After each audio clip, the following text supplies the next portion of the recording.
Your college football game day has come early. Goes down the field for Sicky, goes up high. He's got get away from the top speed, and the ball is free. Woo! What a hit. You got barbecue back there. From underdog triumphs to powerhouse showdowns, we've got your winning playbook covered. It's BetQLU with Chris Mack, RJ Choppy, and John Martin, presented by BetMGM. Yeah, and here we are, another week of college football ready to go, and we got a lot to get to, a trio of games we want to take deep dives into in the second segment tonight, and some best bets before we wrap up. Also, an early look at Heisman odds as they've started to move in a couple places. And we'll start in just a moment looking back on last week and some of the results that may have surprised us, and a couple that maybe have us wondering about just what direction some teams are headed in. Alongside RJ Choppy and John Martin, I am Chris Mack. You know you can get this live on the Odyssey Sports YouTube channel every Thursday night. You know you can get it on BetQL every Friday night and Saturday morning, whether it's BetQL.com or the BetQL network inside your Odyssey app, AUDACY. It's free. Download it today. And while you're there, you'll also find out you can get this show as a podcast every single weekend as well. So listen to it at your convenience, as it were. Gentlemen, it was an interesting number week 4. We learned that some coaches pay way too much attention to the Pat McAfee show. Nothing against Pat. Love him. And we learned that other coaches have not quite yet learned how to count to 11. There was a lot to take away from week 4. So let's start with both number 5 Florida State over Clemson on the road and number 4 Ohio State on the road over Notre Dame, both escaping by the hair on their chinny chin. John, let's start with Ohio State first and foremost. Is Ryan Day anything more than just an angry Karen with a bad dye job on his beard, or does he actually have himself a football team, and has he actually done a decent job, or is Lou Holtz right about what Lou Holtz had to say? Ryan Day is a jackass. I mean, I honestly, like, he showed his ass in a moment that really should have been about what his team pulled off, right? Improbably took some cooperation from Notre Dame's defense there, obviously. It's a lot easier to score when there's only 10 men on the field than 11. But instead of, focusing on his guys and just, pulling through, the first thing he wants to say is, he wants to talk about an 86-year-old man. I want to know where Lou Holtz is. Well, Lou Holtz wants to know where Lou Holtz is. I really just – I came away – I can't wait to fade Ohio State in every big situation the rest of the season. And I'm going to be honest, I don't even care about the number. I don't even care. This guy is not cut out for this job. I don't think he's good enough. I don't think he's smart enough. I don't think he can handle it. I think Michigan's going to run laps around him. I came away. I know they won. I know, like, it's kind of crazy that I'm saying this after they won, but it's really just the way that, Ryan Day comported himself afterward. And honestly, all of the things that it took for it to happen, more so in terms of what Notre Dame, how they kind of had these mishaps to allow it to happen. I'll be fading Ohio State every damn step of the way. I could not have been less impressed with Ryan Day, even in a win. Choppy, Ryan Day, I'm convinced, has just been trying to imitate your look for years. You pull it off better, in my opinion. But I've never seen you go after Lou Holtz in a post-game tirade. No, because Lou Holtz and I agree on the one major tenet of football, and that is the moment you break out a trick play, you've told the other team you can't beat them. That's a Lou Holtz staple. And I fully agree with that. I fully agree with that statement. I think it's one of the most accurate statements in the history of the universe, and maybe a little bit hyperbole. But listen, I mean, look, Ryan Day, he was completely like what Lou Holtz said. Like, tell me the lie. if Lou Holtz went out there and he lied and he said a bunch of fabricated statements, then that's one thing. But, Ryan Day, they did lose to Alabama. They did lose to Michigan twice. They did lose to Georgia. Like they have lost these games, correct? They have LSU. They got beat up in many cases in those games. Yeah. Yeah. They've been out physical. So where's the lie?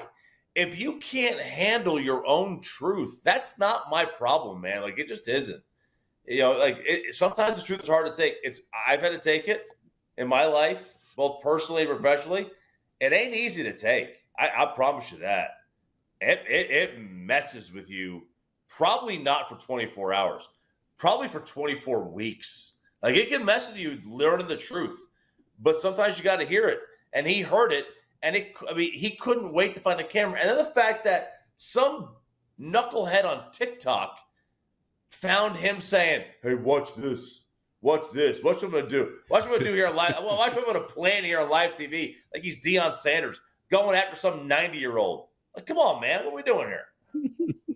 Well, it's a good thing he's got more than a week, I guess, then to get his head right, because they're off this weekend, and then they host Maryland, and then they go to Purdue, and then business picks up when Penn State comes to town on October 21st. But that's the Ohio State side of things. The Florida State side of things, getting away with one against Clemson.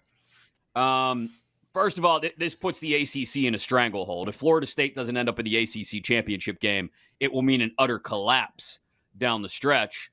But second of all, it starts to put them in position where you look at that next tier of teams, and I think I like them the best of those three. So if we look at the BetMGM national championship odds, Georgia's 225, Michigan is 4-1.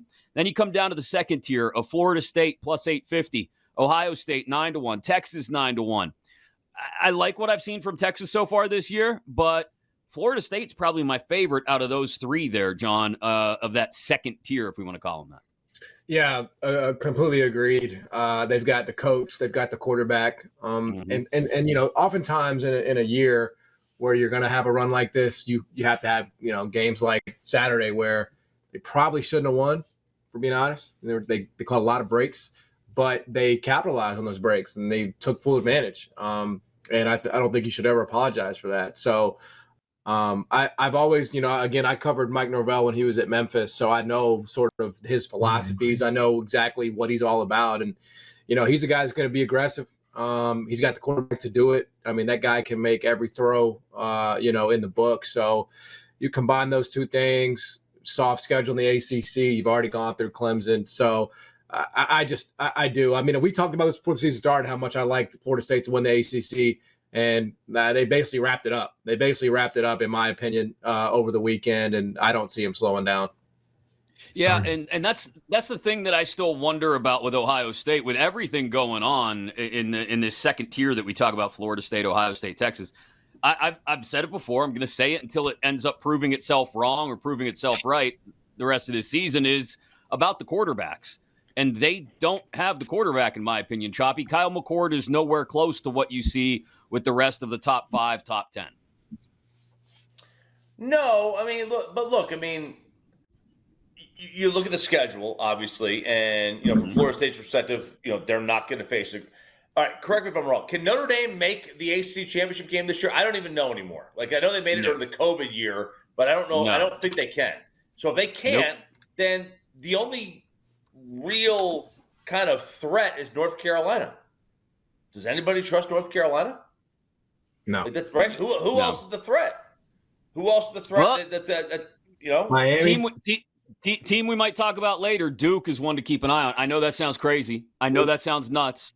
But we'll see how it goes this weekend against Notre Dame. But there's something going on there. There's something they may be figuring out there. But I get your point remains the same. What's the second tier in the ACC really? Right. And I'll say this. There is one thing. If you're rooting for Florida State to fail, which whatever, they have not looked good in back-to-back weeks. They didn't look great against Clemson. They were much better than Clemson. And they didn't look very good against Boston College. I mean, that's your look. Outside of playing in Tallahassee, what is Florida State? Outside of state to play in the state of Florida, what really are they? They didn't look great in Chestnut Hill. And again, it was a look-ahead game. There was probably 28 people in the stands. Nobody goes to those games. So how up are you for that Boston College game? And then you go to Clemson, and that's no place to play. I don't care how bad Clemson may be. I don't know how down they may be. Whatever. That's still a tough place to play. So, give them credit for winning those road games. I don't apologize generally for road victories, but those aren't exactly, given any confidence. Yeah, Duke, as I mentioned, hosts number 11 Notre Dame. They're getting 5.5 points at home. Home dogs, the Duke Blue Devils. We'll get into that game in just a few minutes, as well as LSU Ole Miss. And a Pac-12 game, USC and Colorado, in just a couple of minutes as well. But let's talk Colorado, and let's talk the honeymoon maybe coming to an end after they get absolutely handled. Pre-game, during the game, post-game, Dan Lanning, everybody, Bo Nix. Colorado's got USC this weekend. It is a big noon game on Fox, which means it's a 10 a.m. kick local time. I look at the Pac-12 now, knowing full well a portion of our audience, depending on when they listen to this show, could be listening to it after Utah, Oregon State have played on Friday night. I look at the Pac-12 now, and Washington, who has steadily climbed up and up and up the charts as far as odds go in the Pac-12, continue to catch my eye. Oregon, after just that complete and utter domination, caught my eye a little bit, although I want to see, if Colorado has any bounce back in them, then they cover the number, I think, against USC. But then it's also hard, John, to marry that with USC's just that much more talented, especially I love Shedeur Sanders, but they're that much more talented at every position, especially quarterback. USC is. They are, but I do agree wholeheartedly with you that, Oregon is one of those teams that we felt like could very much dominate Colorado at the line of scrimmage, and that's exactly what happened. USC is a team that just can't guard. They can't defend. They never have been able to do that. And so whereas you're going from a team that really prides itself on running up the score, you're getting a USC team that I think will be susceptible to some tit for tat here, some back and forth. And I think that's already been sort of, tipped, right? Because this number was all the way up to, 23 and a half, 24, and it's around 21 and a half at a lot of places now. So I think this is a game where I would feel a lot more. It's basically the same spread, same number. I feel a lot more comfortable this week against this USC team, especially early in the morning, right? I don't think either of these teams is going to be sort of at full cylinder here. I just think this is a spot where Colorado is in much better position to cover a big number, maybe keep it within a touchdown even. Much better matchup, I would say, than Oregon for my money, no question about it. Yeah, Choppy, I to John's point, the number keeps coming down. I think where it's at, it's got me intrigued. It's got me leaning on Colorado to keep it close, to keep it tight, if for nothing else than to the other point John made. This is just another 10 a.m. kick time. Maybe the Buffaloes are more used to that now, right? They've been through it a little bit, these early games a couple times now, one in particular at home. Maybe it does catch up to USC here a little bit. Yeah, it might. I don't know how many 10 a.m. kickoffs USC's had to deal with. You're getting to the stadium at 7 a.m. That's early. I've been in college. We all been in college. That's early, man. At 20 years old, that is damn early. But here's the thing, and I'm with you guys. This is a styles make fights kind of game. Oregon was a bad matchup. Those are bad dudes out there in Oregon, man. USC can't stop a nosebleed. They're the same with Colorado. Colorado can't stop anybody either. I think the play here is the over. It's at 74. That's a high number. I don't think it sounds crazy, but he's right. It sounds crazy, but he's right. 98 yet? Listen, I bet the under 8 out of 10 times. I love betting the under. The unders win. Dogs and unders win. I don't think you can set the number high enough here. USC literally can't stop anybody. And Colorado's got a good offense. I mean, Shador's a good player. Mm-hmm. And you got a good quarterback, man. They will pick apart a defense. Every single player on a Division I and an FBS field can catch the football. Every single wideout can catch the football, and they can all get open. What they need is a quarterback to deliver, and Shador can give them the ball. This is a cakewalk, 55-45 type game. Like, this may be a double play. It may be a Colorado in the points and the over, but I'm definitely taking the over here.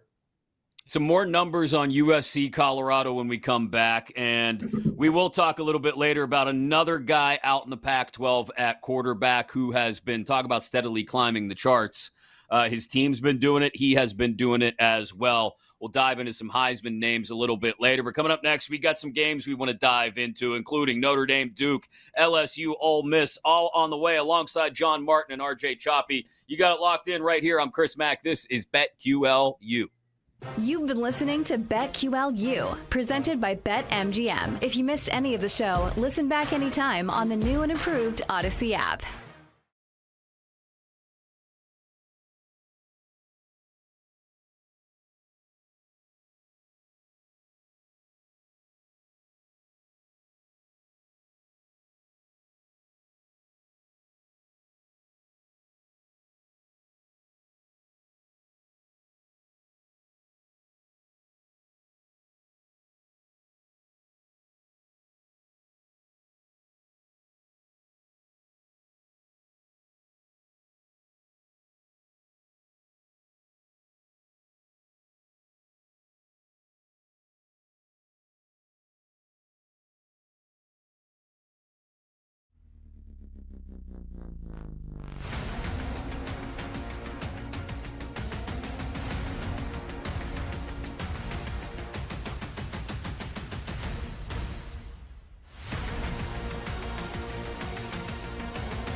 Of all the bets out there that are available pertaining to Garrett Wilson, I don't like any of them. And it's not necessarily because of value, but I feel like that Garrett Wilson is not going to be nearly as big of an impact player as a lot of folks believe.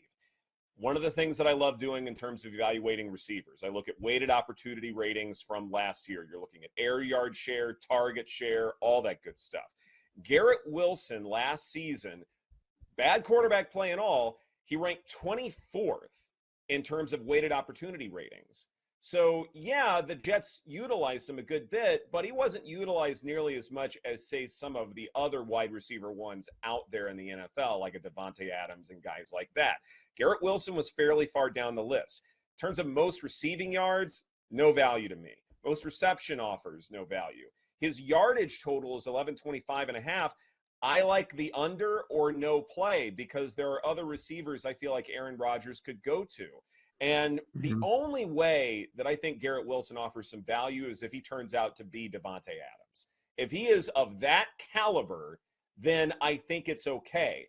There are just so many other receivers in the NFL right now who get a lot more attention, get a lot more of the air yard share for their particular team, and they have more highly weighted opportunities. So I can't proclaim Garrett Wilson as the next great. Let's get back to BetQLU, presented by BetMGM. When we know that Aaron Rodgers, it's Chris Mack alongside RJ Choppy and John Martin. You have got us live in your Odyssey app and at BetQL.com, as well as YouTube, the Odyssey Sports page. We've got you covered every single weekend, getting you ready, in this case, for Week 5 of the college football season.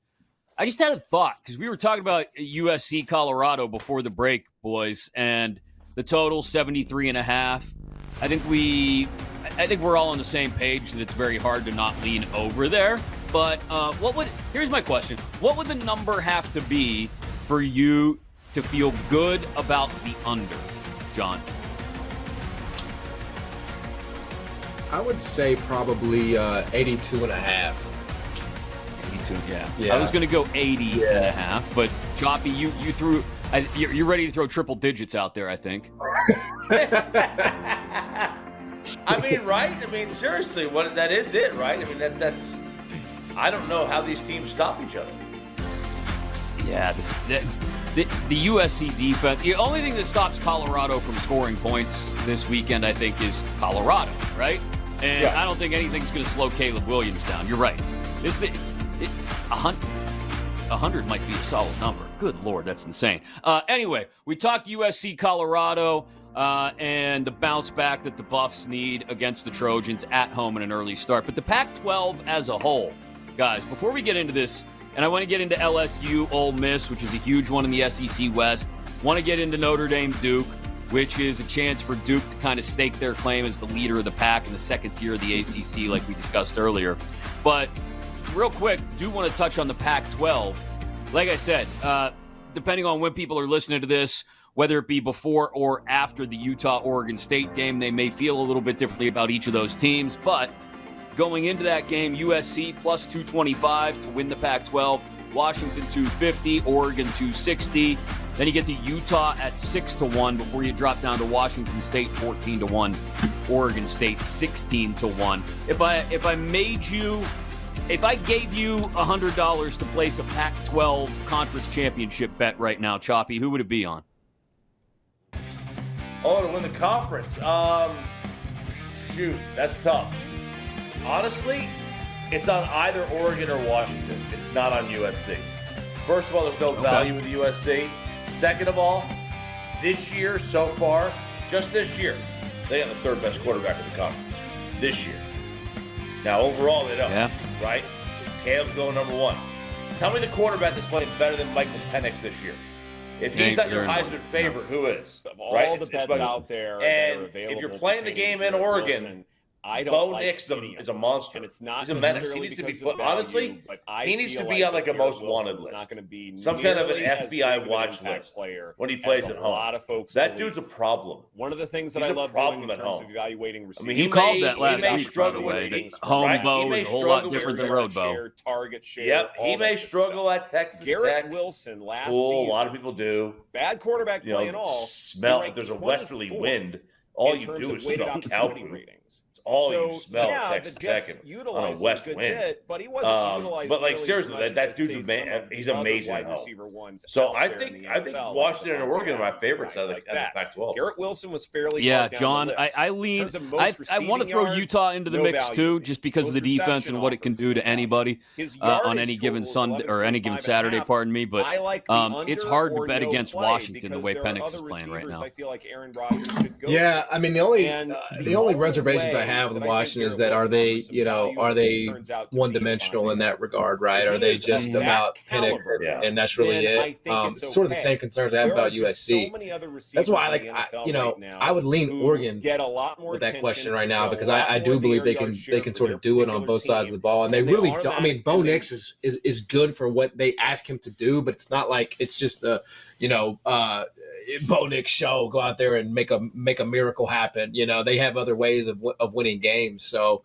yeah, I think as it relates to this race, I would have to roll with Oregon right now. I mean, Penix is amazing, no question about it.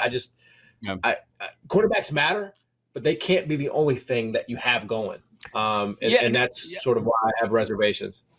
Yeah, and I agree that I don't know if outside of the SEC, I don't know if defense means more than it does anywhere else and at the top of the Pac-12, particularly with what Utah and or Oregon State may be able to do if Oregon State can get away with winning out and getting to the Pac-12 championship game. Utah has a little bit of cushion there.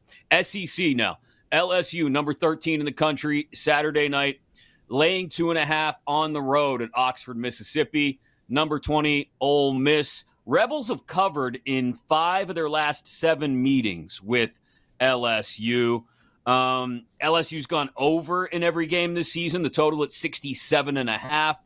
That is intriguing to me as well. Ole Miss has gone over in 3 of their 4 games. I look at this, Choppy, and I see a game that if I'm making it about the quarterbacks again, as I want to do this year, I'm leaning on Jaden Daniels in this case because, to be quite honest, I was disappointed with what we got last week in Tuscaloosa. I don't think look, that's a great defense the Tide has. I don't want to take anything away from that. I do think Ole Miss is better than they looked last week, obviously. But I think if this turns into a shootout, whoever has the ball last kind of game, I'm counting on LSU. Yeah, I struggle with this game, man. I've got no feel on it because, LSU I think is a better team. I also I can't get the second half of the Florida State game out of my mind. Mm-hmm. And I really hate Brian Kelly. And I kind of like Lane Kiffin. So, I really struggle with this game. At home, Ole Miss, they should be a competitive team. This should be a competitive game at home. But again, Ole Miss is a team I don't trust either. I don't trust either one of these teams right now. Like the LSU team, I don't trust. I think what they did last year was a little fluky. I saw them play Tennessee. I saw them get wrecked by Tennessee. Mm-hmm. I can't get that out of my head. I can't get the Florida State game out of my head the second half. And then from Ole Miss perspective, I don't trust Ole Miss, period. So for me, this is a no play. Stay as far away from this as I can. See, if the number were any longer than 2.5, if it stays under 3, John, I really like LSU in this spot. Like I said, Jackson Dart left me wanting more last weekend. Ole Miss, I think, is 98th in the country on 3rd and 4th downs. That's been their bugaboo all year, is putting together drives and sustaining them and staying on the field. That's what killed them against Alabama in particular. Now, at the same time, LSU's defense is terrible at allowing 3rd and 4th down conversions, but that's why I think this thing turns into a shootout. And if it's Daniels versus Dart, I'll take Daniels in the end. I am in complete agreement. Oxford just down the road from me, and so I've watched a lot of Ole Miss over the years with Lane and Jackson from going back to last season, and you look at them, right, and you just sort of size them up, and you're like, man, you look the part, my guy. Like, you look like a quarterback that could play in the NFL. You look like you're a guy that could lead the SEC in passing, and then you watch him and you see the way he processes, and it's just there's something missing. There's something that's missing with him, and I can't quite put my finger on it, but I could only play LSU here. I'm more confident in what they've got going. I mean, I know they kind of played around a little bit with Arkansas last week at home, but that happens over the course of a season. Jane Daniels and Malik Neighbors have a great connection working. And these are just really not games that Lane has won historically at Ole Miss. I mean, they find ways to get to 7 to 8, but I just think this is a situation where I know it's at home. And I get why the number is what it is, but I just can't get there with Jackson. Jackson, I want to do it, man. I want to be there with you, but I can't do it. I think Jaden Daniels and this LSU team are, a bit more in sync, and so I'd have to take them and the points here on the road at Ole Miss. This is also a little bit of a win or go home, like an elimination chamber game here, because neither one can afford. LSU can afford it a little bit more because they don't have the conference loss, but Ole Miss, a second loss in the SEC, would kind of sink whatever hopes, whatever dreams they may have of going really deep and maybe even beyond the SEC championship game. All right, ACC Saturday night, number 11 Notre Dame visiting number 17 Duke. College Game Day will be there for the first time ever in a football capacity. The Irish coming off just a painful, brutally painful loss to Ohio State, but Marcus Freeman's going to have to wear that one, possibly for the rest of the season, guys. You look at the rest of their schedule, this game and SC are all that stand between them, I would think, and a possible 12-0 season. And if they get past both of those opponents, Duke and USC, and Notre Dame looks up at the end of the year, and the only thing standing between them and a playoff spot is putting 10 guys on the field in the most crucial situation of the season, Marcus Freeman's going to have to wear that forever, and he'll never come back from it. That being said, the Blue Devils have allowed 133 rushing yards per game this season. That's 10th in the ACC. And Notre Dame knows how to run. Audric Estime leads the FBS. He's got a 591, almost 600 yards on the ground. This number is just a little too big for me. Like, this is a 3 or 4 point ball game, because I think it's going to be low scoring. I think defenses will rule in this one. I like the under at 51.5, and I think I like Duke to cover the number even if Notre Dame wins, Choppy. I like Notre Dame in this. They are, like you said, a 10 men on the field twice, by the way, not once, twice. Yeah. Away from being undefeated. If they beat Ohio State, this number's 8.5. This number's 8.5, right? Or 7.5 at least if they beat Ohio State. I think you're getting a free couple of points here by getting it at 5.5. I like Notre Dame in this one. They got the better quarterback, the better looking one too, better beard. I mean, better everything. And Sam Zaddy, sexy Sammy. But no, and truthfully, like this, it is like, I love what's going on at Duke this year. They've done a great job.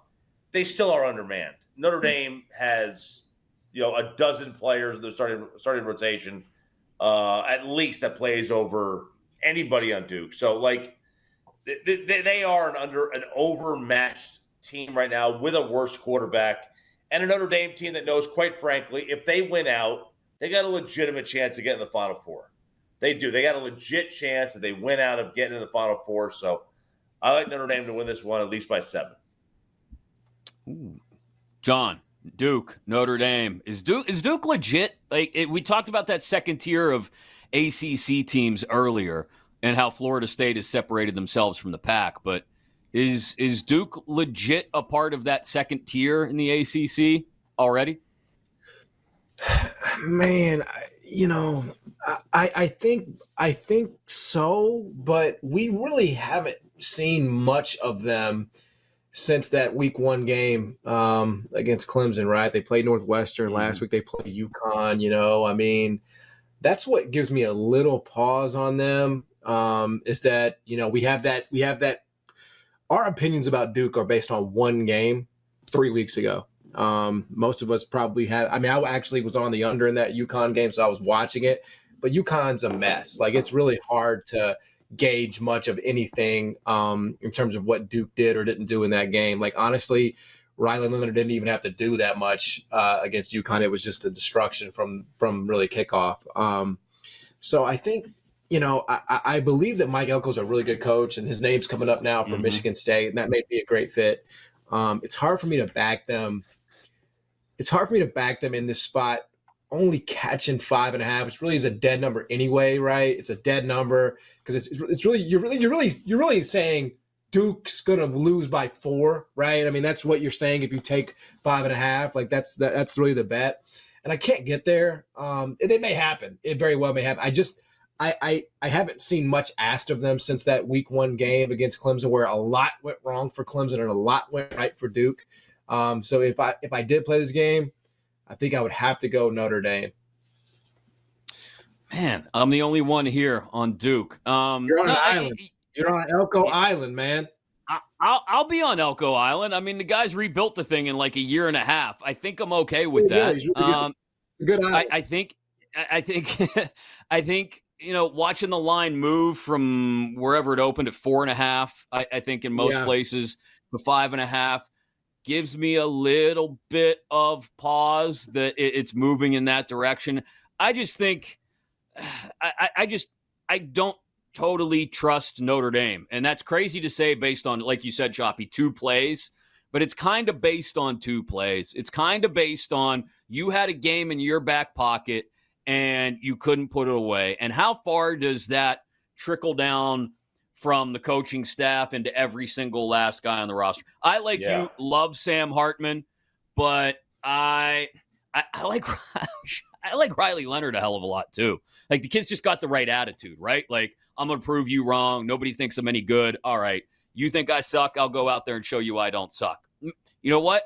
That still might not make him as good as Sam Hartman. It might not make Duke as good as Notre Dame, but I think there's a lot of intangible there Saturday night in Durham when the Blue Devils host the Fighting Irish. So, Heisman Watch, we mentioned earlier. We will get into that. The move of Michael Penix Jr. up the board in Heisman odds. Are there any other names we have an eye on? And our best bets of the day as well. All coming up alongside John Martin and RJ Choppy. I'm Chris Mack. You're locked in to BetQLU. You've been listening to BetQLU, presented by BetMGM. If you missed any of the show, listen back anytime on the new and improved Odyssey app.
Of all the bets out there that are available pertaining to Garrett Wilson, I don't like any of them. And it's not necessarily because of value, but I feel like that Garrett Wilson is not going to be nearly as big of an impact player as a lot of folks believe. One of the things that I love doing in terms of evaluating receivers, I look at weighted opportunity ratings from last year. You're looking at air yard share,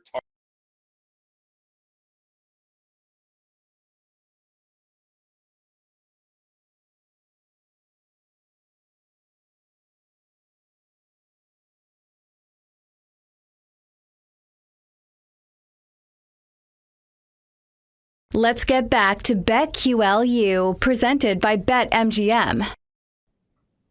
All right, we've touched on a couple of the biggest games of the weekend, including that huge one between Ole Miss and LSU. We talked Duke, Notre Dame, as well as Colorado, USC, which took us out to the Pac-12, which I keep talking about it alongside John Martin and RJ Choppy. Every week I keep calling it the year of the quarterback, but it's no different when you look at Heisman odds. That's usually the deal with Heisman odds, right? At least it has been for the last 10, 15 years. It's going to be dominated by quarterbacks, but here we are. We've got, let me see, 3 of the top 4 in Heisman odds right now, Pac-12 quarterbacks. We got Caleb Williams and Michael Penix Jr., both at plus 350. We got Quinn Ewers of Texas at 6-1, Bo Nix at 12-1, and then you start to trickle down to Jordan Travis, FSU, 13-1, Sam Hartman, RJ's guy, at 16-1, Jaden Daniels, right. 18-1. John, is there value on anybody beyond that Williams-Penix leading tandem? I mean, Penix, we've talked about plenty today, still makes a ton of sense if he can keep it up throughout the year. Sometimes you see those early Heisman hopefuls, though, kind of wane as the season goes on. We'll see how it plays out against some better defenses later in the year. Ewers, I like what I've seen. I don't know if it's Heisman worthy. Bo Nix, RJ mentioned earlier, he's an absolute mutant at home. Other than that, I mean, I liked Sam Hartman early in the year, 16-1. It's a great number, but I don't know if we're going to see him suddenly jump to the top here. For me, it's still Williams or Penix, and maybe keep a close eye on Bo Nix as well. What do you think? Yeah, I mean, I'm looking at Jordan Travis 13-1. I mean, the reason why I say that is because Florida State's undefeated still, and he's 9th in the country in QBR, 10 touchdowns to just 1 interception. If Florida State does what we think is possible for them, which is run the table, win the ACC, make the playoff, and he obviously is their best player. That's usually the way it works. I mean, I think USC is going to lose here. I think Washington's going to lose here. So I'm looking at, teams that could go undefeated. And if Florida State does that, they're going to win some awards, just the way this is going to work. So I think in terms of value here, I love Jordan Travis at 13-1. They're going to play Miami. They're going to play Duke. They're going to play, do they have Notre Dame this year? Am I making that up? Maybe I'm making Florida that up. They're playing.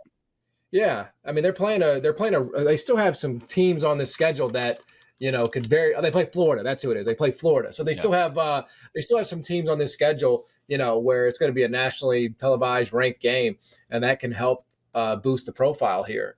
So yeah, I think in terms of identifying value, give me the guy who has a chance to go undefeated. It's playing quarterback for that team, and Jordan Travis at 13-1. Jordan Travis at 13-1. Right behind him, I mentioned your guy, Choppy, Hartman at 16-1. Daniels at 18-1. I don't think that I like him, and I definitely like him this weekend in that matchup against Jackson Dart and Ole Miss, but I don't think he's necessarily Heisman level. Of that group, though, of the next group of guys, so Williams and Penix are co-favorites right now at 350. Then you got Ewers at 6-1 and a bunch of guys between 12-1 to 18-1. Nix, Travis, Hartman, Daniels. Who's Choppy look at and see some nice value with? I think we're past the value point on a lot of these guys. There was some value in Quinn Ewers, I think, a couple of weeks back. But, outside of – I don't think Caleb Williams is going to win. I don't think he has a chance. He has to do something so amazing to win it again. You know how voters are. Voters are as fickle and petty as it gets. And when someone's been anointed, they look for any reason to tear them down. any reason, and that's Caleb Williams. They're going to look for a reason to tear him down. Right or wrong, make your own decision on that one, but they're going to look for a reason. So, I mean, I think it's Penix. There's not much value there. The best, if you're going to look at value, Quinn Ewers got a great chance. Why? Because he's at Texas, and they are going to be eventually talked about, and the committee is going to find a way to get Texas in the Final Four, whether or not they lose a game or not. They're going to get in. Like they're going to find a way to get Texas in. It's just the way it works. I mean, if I had to go beyond that, I suppose if Oklahoma beats Texas, that Dylan Gabriel would have a chance. If they go undefeated, he would have a chance. OU's won a ton of Heismans, and he's at 20-1, so it's good enough value. I don't think he's going to do it, but if I'm looking for a value number, I mean, if they get by Texas and they win out, he's going to have a good a chance as anybody. Sidebar, is there any way the Big 12 championship game is not Texas-Oklahoma? I mean, I know the obvious simple answer is, well, if Kansas upsets one of them, and Kansas State still may be in the mix, but like I don't see how they don't end up, irony of ironies, in their final year in the Big 12 in the Big 12 championship game, Choppy. The way would be is that the conference wouldn't allow it, and they would force the referees to find somebody else to beat them. Like that's really it, right? Like there's not much. It's those two, and then a 50 feet of crap, and then everybody else. Like there's not much. This is not a great year for the conference. Texas Tech is not nearly as good as what we thought they were going to be. TCU was not nearly as good as what people hoped they were going to be. Baylor kind of stinks. And then the new guys, Cincinnati, I give them credit. That was their first Big 12 game last week. They held Oklahoma to 20 points. They couldn't score. Couldn't score. Now, will Texas blow it somewhere? I mean, conventional wisdom says Texas blows it at some point every year. And who that's going to be against? Is it going to be Oklahoma State? No, they're terrible. Is it going to be Kansas? Maybe. Is it going to be Texas Tech on Thanksgiving? Yeah, possibly. But, they're going to be a touchdown favorite over everybody but Oklahoma. I was going to say, this thing, John, the Big 12 championship game could be decided by Election Day. Like, the last 4 weeks of the regular season might not really mean much. Texas, as RJ points out, has a couple of home challenges, Kansas State, Texas Tech, but they only go on the road to TCU and Iowa State. Oklahoma's Final Four at Oklahoma State. Okay. WVU at BYU, TCU at home. Like, the month of November could be these two teams tuning up to meet each other in Dallas and then bolt off to the SEC together. I ain't gonna lie to you. I love Kansas. Obviously that might not mean a damn thing, after this weekend, but I watched their full game against BYU, and I think they're really well coached. I mean, if we're thinking about reasons why these two teams aren't in the Big 12 title game, I do think it's Kansas. Yeah. I do think they could be spoilers. They get after it. They force turnovers. And that quarterback, at Kansas, I'm blanking on his name, but he's unbelievable. That guy makes plays, and I don't even think they played that well this weekend against BYU. Yeah, Jalen Daniels, and so Jalen Daniels, I should say. So I get him in the LSU court. It's like they're not the same person. They're different, but same. But yeah, like he's a highlight reel. So in terms of who's going to spoil it, it's definitely Kansas. Could it happen this weekend? Maybe, but I do think Kansas is one of those spoilers for sure. The spoiler. Yeah, we'll find out in the next few weeks because they get, I believe it's Texas, then a week off, maybe not a week off, but a week in between, and then Oklahoma, and that may go a long way to deciding the Big 12, just the same way that November 4th meeting between Washington and USC may go a long way towards deciding the Heisman, whether it's Caleb Williams or Michael Penix Jr., maybe somebody else jumps into the fray. Let's get you our best bets before we wrap up here on BetQLU. Choppy, go ahead, man. Do you have any kind of ridiculous parlay cooked up this week, first of all? Do I ever not? Of course I do. I've got let's see. This is 180-1 parlay, 3-team parlay. It's Bowling Green money line, Hawaii money line, and New Mexico money line throw $10 on there, and it'll win you a cool $1,800. So why not go with that one? If you want a more serious bet, I'll take Notre Dame -5.5 against Duke. All right, that's fair. John, what do you got as far as a best bet this week that may or may not involve three suspect teams on a parlay? Yeah, no, we're gonna go to the American Athletic Conference. We're gonna come right here to Memphis. I'm gonna be in attendance. We're gonna go with Boise State +3. I bet this one it was +3.5 -105. Ryan Silverfield, Memphis teams have never covered the number when I am in attendance as a fan. I will be there in attendance as a fan. I don't know what it is about my presence that just throws them off. But look, I think this is a great spot for Boise State. The quarterback's from Texas. He hasn't played great, Taylor Green, but he's coming back to the South. He said in a press conference this week that he's got some family coming in. And I'm not sold on Memphis, man. They haven't really played great outside of duds that they played in Arkansas State and Bethune-Cookman. And I just think they're going to give Memphis fits here. Memphis is also having kicker injury problems, so they might be down to their third-string kicker. And when you're talking about points here, right, that can factor into fourth down decisions, PATs, things like that. So Memphis could very well win, and they could not cover the 3 here. So I've got 3.5, but I would still play 3. That'd be my last number. But I think this is going to be a really tight one, really close. Give me Boise State +3 against Memphis. All right. I like it. I like the reasoning behind it. I like the logic, including you being a bad luck charm somehow for the Tigers. I don't know how that works, but it works. It is what it is, Sorry about it. I'm going to go. This may be my play, I'll be honest, every week from here on out, and it's fade the Spartans. Fade Michigan State because it's a mess in East Lansing.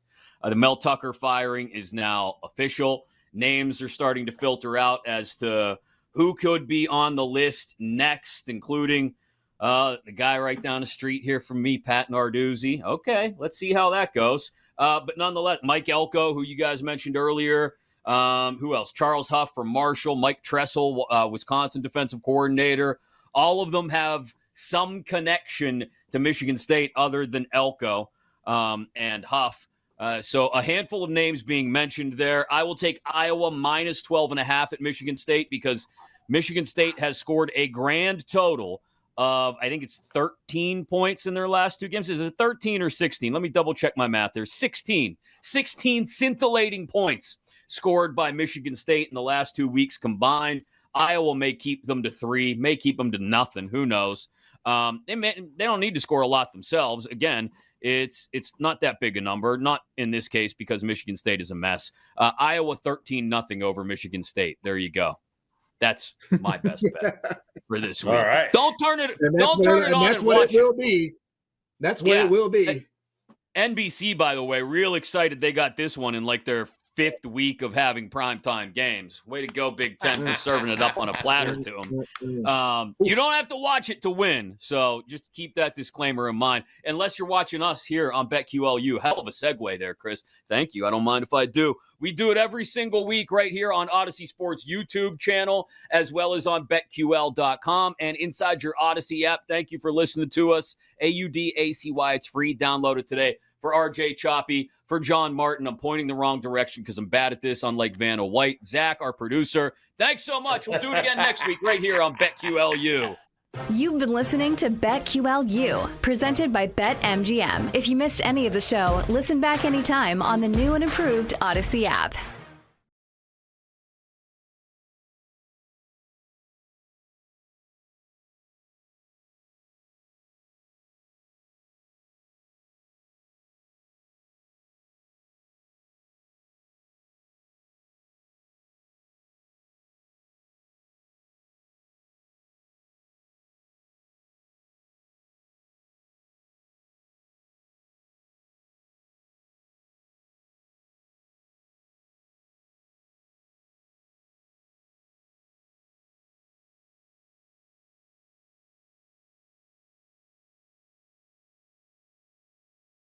Target share, all that good stuff. Garrett Wilson last season, bad quarterback play and all, he ranked 24th in terms of weighted opportunity ratings. So, yeah, the Jets...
Of all the bets out there that are available pertaining to Garrett Wilson, I don't like any of them.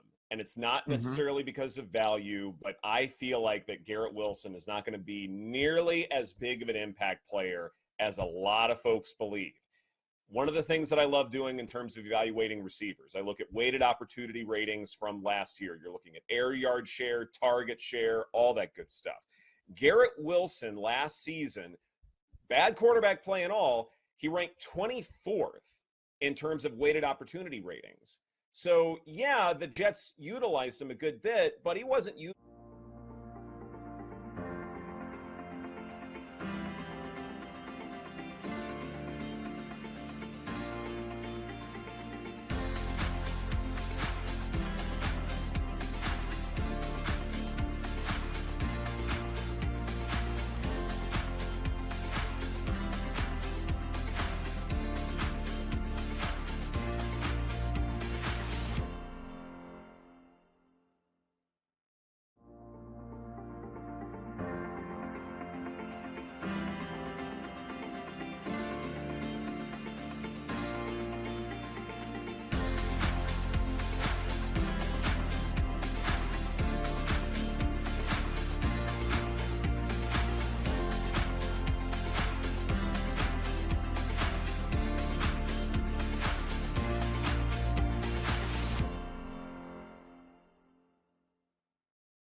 Of all the bets out there that are available pertaining to Garrett Wilson, I don't like any of them.